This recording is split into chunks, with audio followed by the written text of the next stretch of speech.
Welcome to Married to Movies.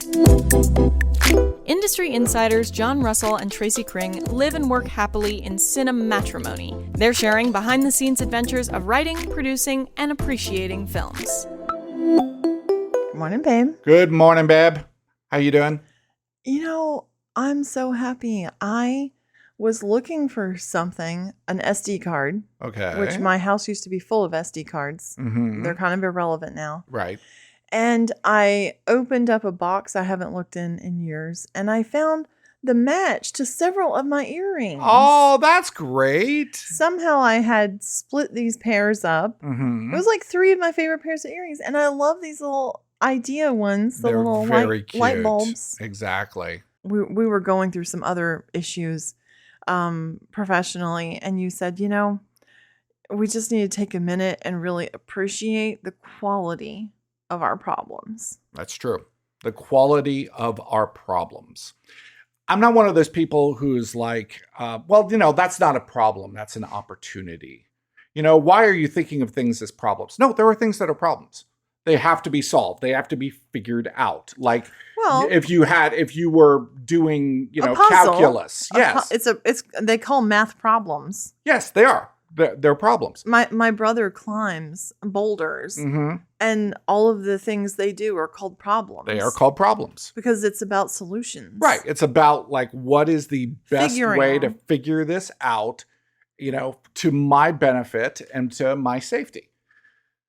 And I was saying that we have a great quality of problems right now. Well, the quality of our problems has gotten better. Yeah, We're struggling. These are good problems to have. We're struggling with better problems now. We have friends who are, because of what's happening in this country with the tariffs and with the administration, and they're losing their jobs. Yeah. We have like 3 friends that are currently losing their job. Yeah, things are getting eliminated, cut back. Absolutely. Yeah. And that's a tough problem. A problem. I want to do anything I can to help people, you know, especially like if you're in my circle, you know, you become the resume queen. I'll make you damn resume. Just like send me your info. I'm going to make you a kick-ass resume. Absolutely. Because that makes a really big difference, especially with the AI now. That AI is reading people's resume and going, okay, we'll put these in the quality of, you know, these people are worth, you know, showing to the actual humans. Right. And all of these people are not worth showing to the actual humans. I'm not going to be able to get you a job, but you won't not get this job because your resume wasn't up to snuff. Yeah. Well, yeah. I mean, like, that's the least you can do for people who, you know, are going into uncertainty. Jesus said, whatever you do for the least of these, you do unto me. And sometimes it's not necessarily, you know, people who are down, but what's the least that you can do for a person? Mm-hmm. You know? The thing that you don't think is a big deal, the thing that you don't think makes a difference, mm-hmm. that little thing can make all the difference in the world to somebody else. If you can take an hour or two and help somebody, you have to. That's like, true. I just feel like you must. That's right. If you are aware of the situation, and sometimes I'm like, I wish I wasn't aware of this. I wish I didn't know. I wish I didn't know about this because now I'm going to have to do something about it. Well, you're responsible for the information. That's what they mean by ignorance is bliss.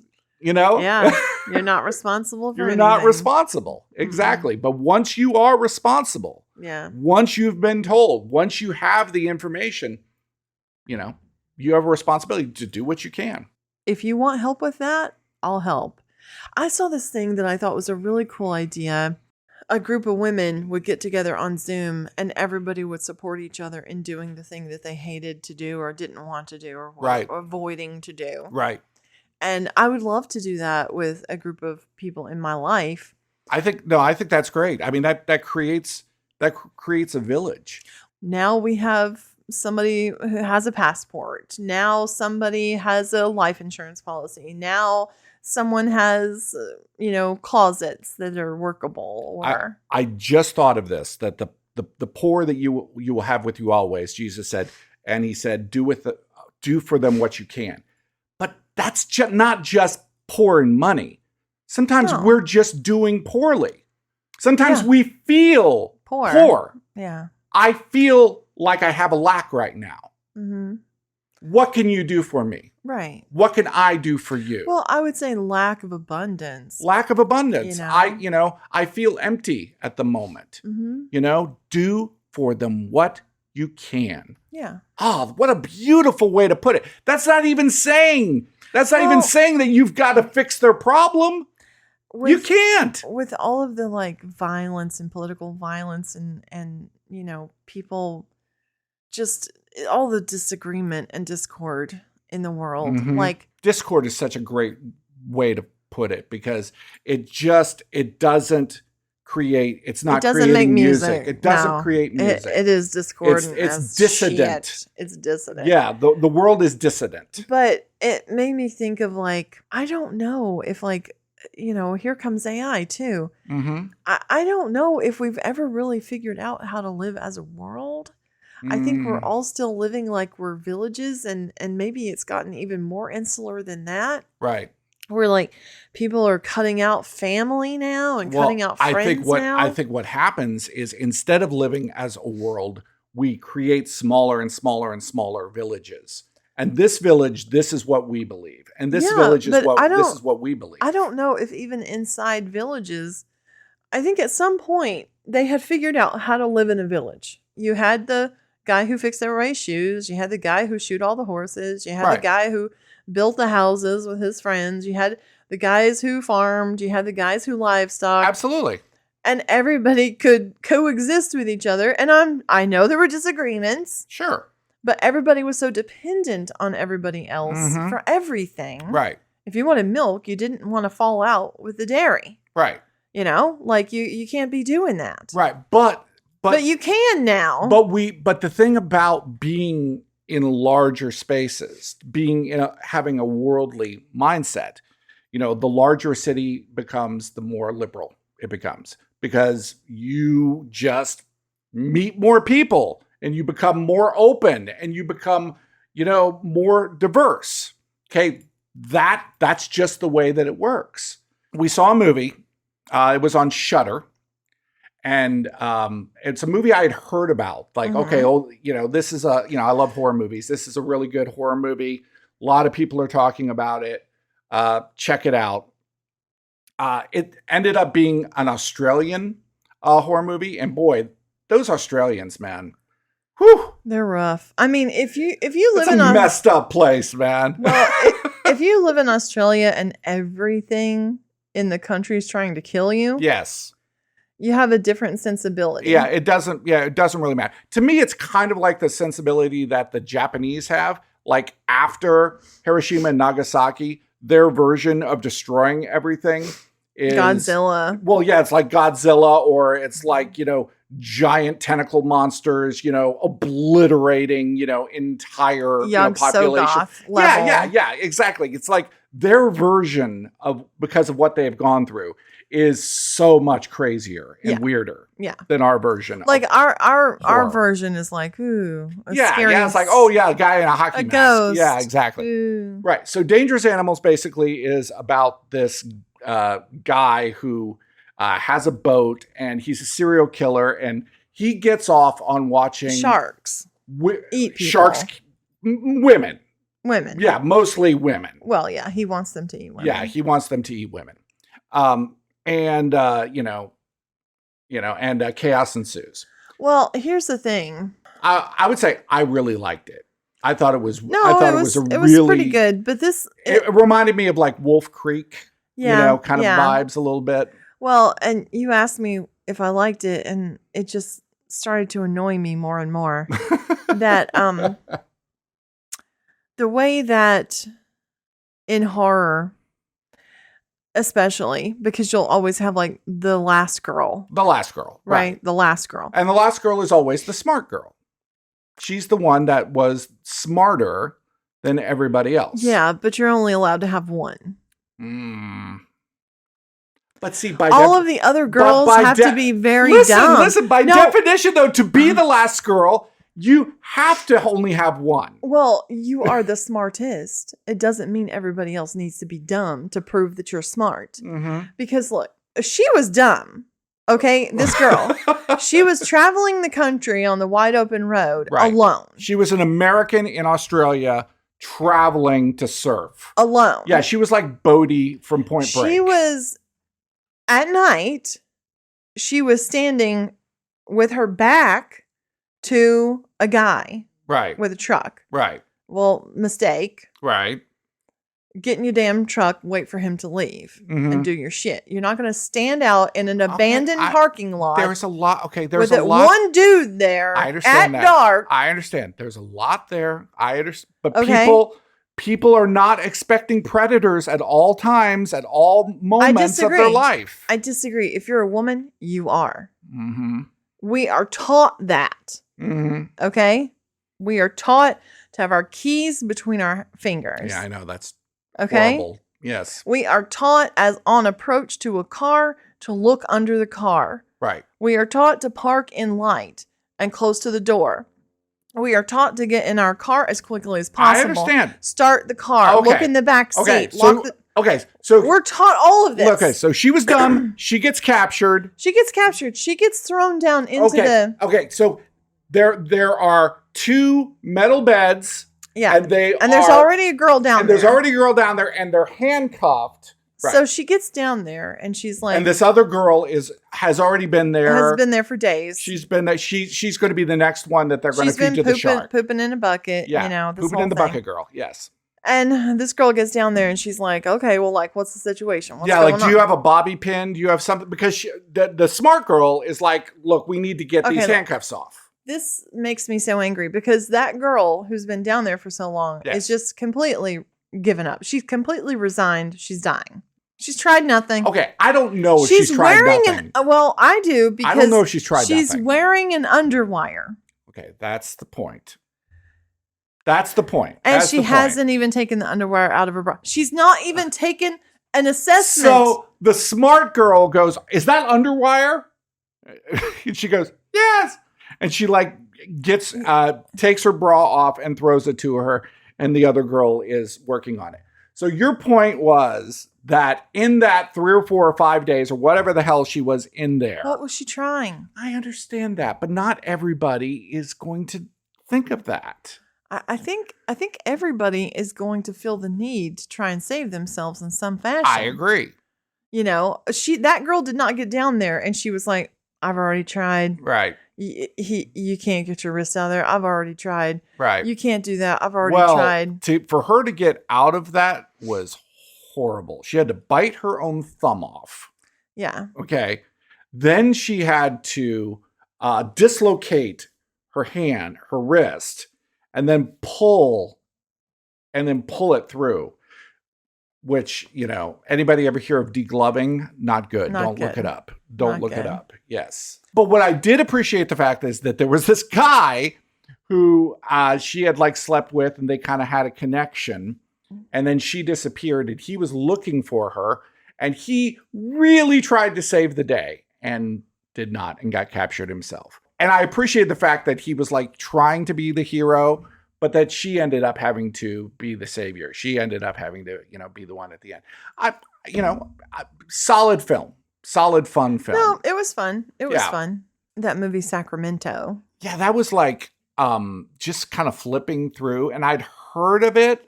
It has Michael Cera in it. Yeah.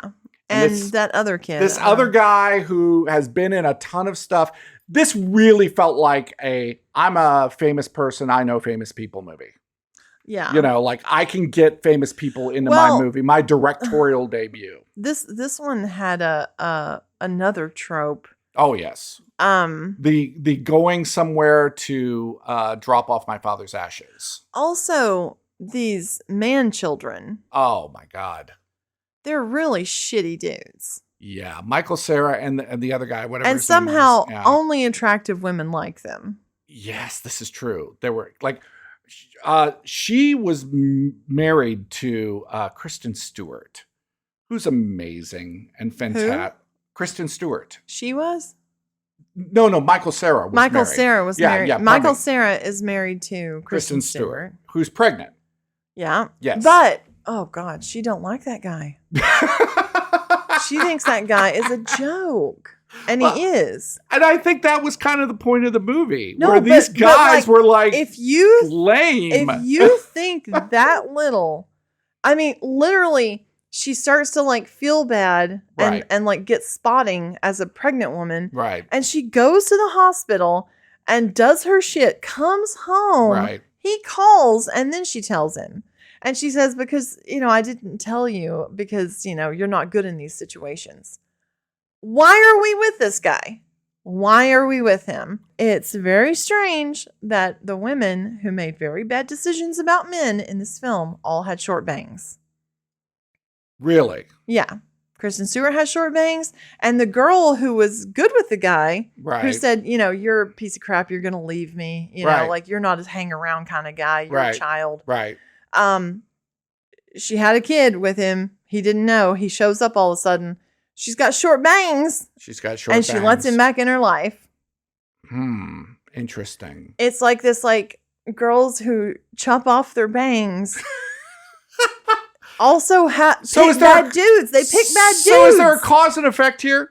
Do you pick a bad dude and then chop your bangs? Or do you chop your bangs and then pick a bad dude? I don't know, but a lot of girls that I know that have very short bangs will make poor decisions with men. The thing about, I feel like, this movie is they're saying that these are nice guys. These are, but they're just such a mess.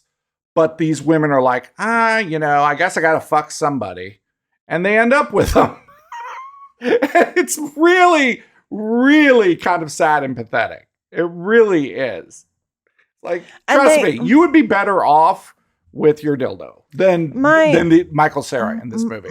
I think the two girls would have made a really good, strong couple. Oh, they would have been great together. Yeah, that would have been a better movie. I lived in Sacramento for a while. It's a hellhole. There's no reason. There's no reason to be in Sacramento. There's not. It's everything. Not like Sacramento. It's everything about California that sucks. Sacramento. It really was like one of those indie movies. It felt like one of those like 90s, early 2000s. This is quirky, fun. Blah blah blah. But oh man. I was kind of insulted by how stupid the men and how lame the men were in this film. New York is diner central. I don't know if there's anywhere else I've ever been that has had the love of the diner the way that New York does. One thing that's hysterical about you, specifically at a diner, because diners are known for their large plates. Yes. Okay. They really give you a lot of food. Yes. They bring you a platter. You will order something. And it'll be like, yes. My favorite thing is either the meatloaf or the turkey. Turkey and dressing. I mean, you find the thing you like and that's all you get. And that's what you get. I don't see that. I don't agree with that. I don't respect that. Well, try something new. Always good. It's always good. I understand it's always good, but you're missing out on the opportunity for excellent. You're missing out on the opportunity for something transcendent in your life by always getting turkey and dressing. You got this thing that was the grossest thing I've ever seen in my life. What was it? It was the chunks of chicken, the pineapple, and the white gravy all over it. Yeah, I don't even know what the hell that was. And it had raisins in it. Yeah, I don't even know what the hell that was. Oh my God, I don't even, I have no clue. Yes, there are risks in life, babe. The thing you do. The thing I do. Is you'll make your order and then it comes. It's on a giant plate. Yes. And it's just like, oh my God, that's so much food. And it was great. That's what you always say. And then I turn towards my plate and I take a couple of bites and I look back and yours is all gone. That's not accurate. Yours that's is gone. True. No, it's what? A couple of bites. Really? I'm fucking Cookie Monster. You are. Like, no. It's like you lift the plate up and just like pour it in. I'm just like, wait, I thought this was too much food. No, I've never Cookie Monstered in my life. No, there's this comedian that I like, and he talks about food. And he says, the way I measure quality of food is by weight. I watched Personal Shopper. Well, it's like a ghost story.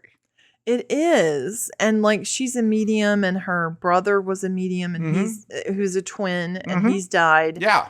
And it's just kind of like her trying to make connection with him. But then but there's also sort of this class thing with this like rich woman and her. But the rich woman gets killed. Right. Yeah. Yeah, it is. It's very interesting. It's a cool film.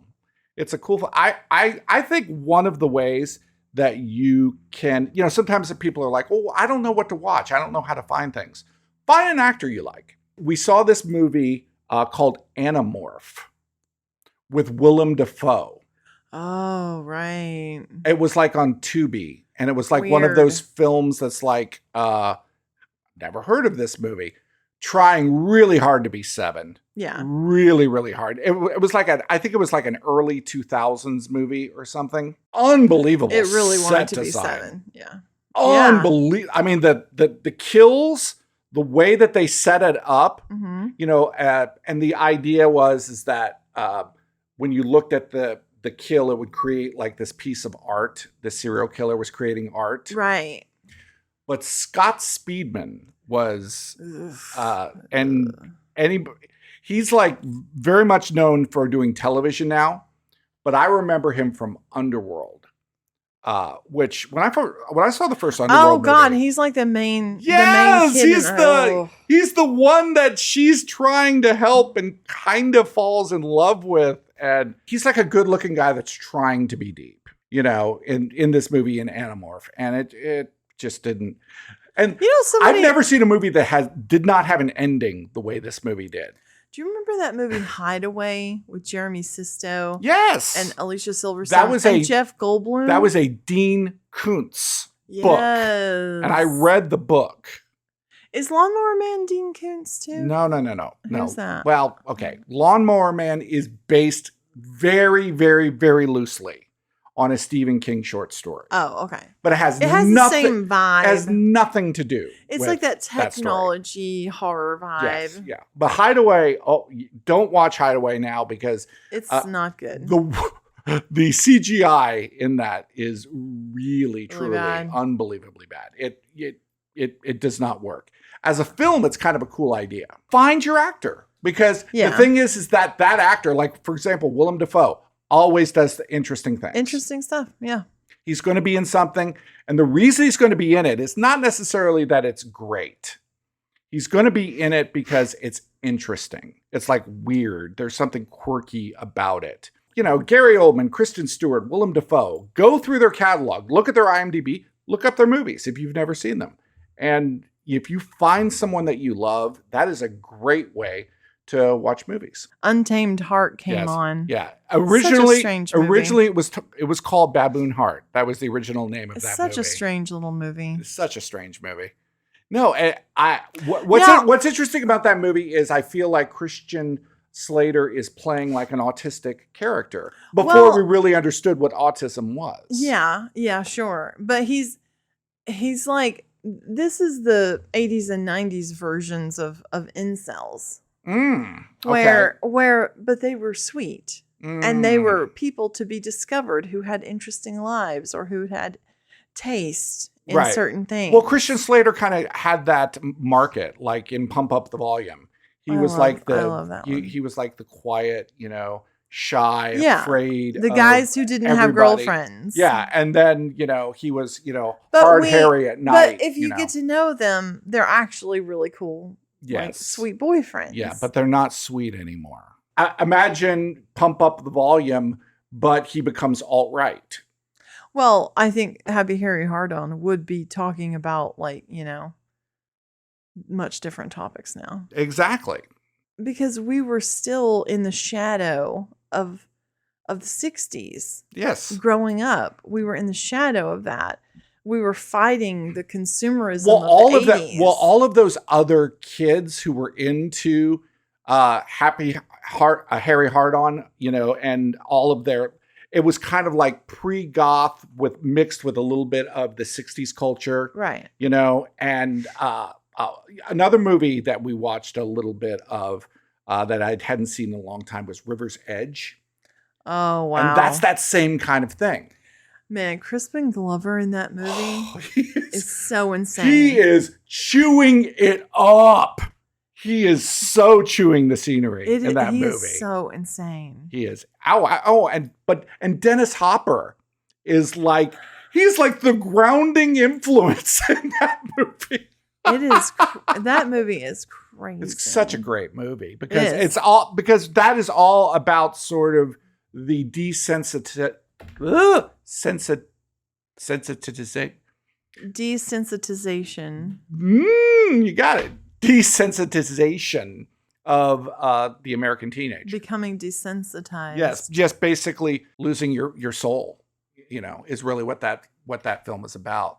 And that other actor, I can't think of his name. Actually, we know people who have worked with him, but he was like in Matlock and stuff like that. He's like the really bad kid. The bad kid. Yeah, he's the really bad kid in it. Yeah. He's the angry one. Yeah.